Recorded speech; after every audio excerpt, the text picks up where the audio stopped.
Mga kapusong Mandurriao Market nga una ginanunsyar magabukas ng September 30, wala gihapon na buksan.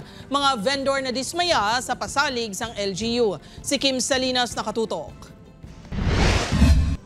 September 30 sang una nga ginanunsyar sang Iloilo City Local Economic Enterprise Office ang inisyal nga pagbukas sang gin-rehabilitate nga Mandurriao Market.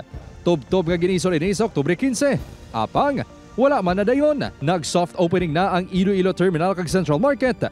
Ang Mandurriao wala sa gihapon mabuksan.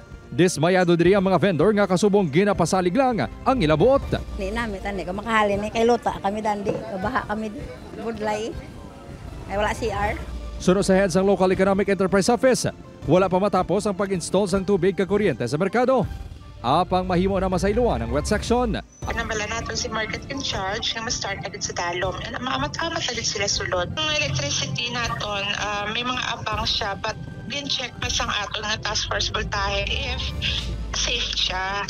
So, din kayo pa. Apang sa pagsekyar sang news team sa merkado, kasubong nga wala sang preparasyon nga ginahimo sa pagbukas sa merkado. Nagkalatuman naman gani ang scene nga nagaserbe kudal sa paliwat sa merkado. Ang mga vendor sa wet section, nagapangalang-alang naman niya magsaylo.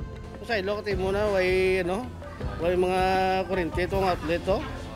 May suga pero sa babaw lang. So tubig, wala pang tubig. Dugang sa mga vendor sa fruits and vegetable section, wala pa gani sila makaagi sa adjudication o kon proseso sa pagdeterminar sa ila pwesto.